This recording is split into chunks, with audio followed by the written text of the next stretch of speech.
Here's to the pioneers, the groundbreakers, the trailblazers, the risk takers, the ones who built something out of nothing, the church birthing few who supernaturally knew there was more. They wanted to see what God would do next. This was the church they could see.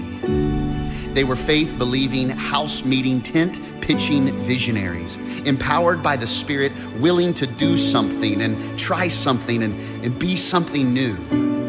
The church they built with the prayers they prayed and the pennies they saved created more than just a place. They created space where love would replace legalism. They did not hold in white-knuckled grip their dream. No, they broke ground on ours. They dug in to create the church we might someday be, the kind of church we might someday see. So what is the right way to honor their dedication? It is not with tenacious protection of customs or traditions, and certainly not handed down, hollowed out religion.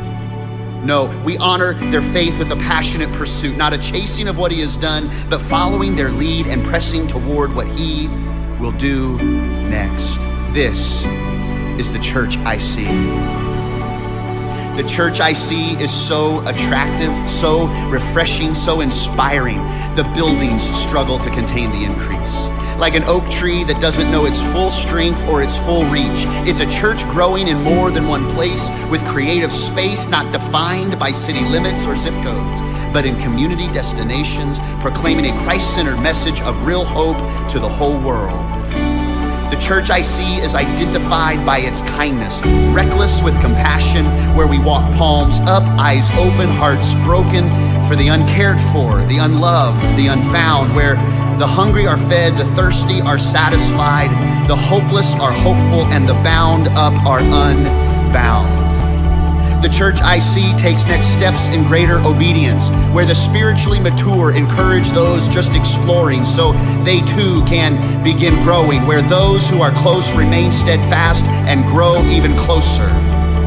It's a place where the forgotten are remembered, relationships are mended, where prodigal sons and daughters are not met with cold told you so's, but grace-filled embraces that shout, "Welcome home."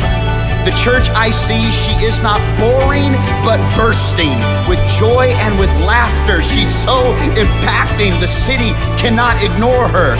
The church I see, your God-given potential is the mission, where we yield to his purposes in our lives, our relationships, our marriages, and in our children. The church I see, we won't keep it to ourselves. You'll see his church in our lives and in our jobs, and the way we walk and the way we work, in irrational generosity and extravagant worship. We're not impressed or propelled by the accolades of mere men.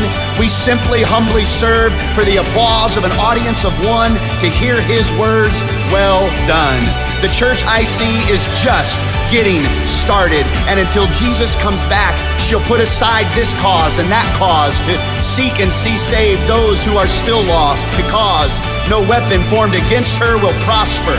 Not even hell with its devil could possibly ever stop her. She'll never stop going. She'll never stop growing. She'll remain relentless on mission with a global passion and God-given vision. This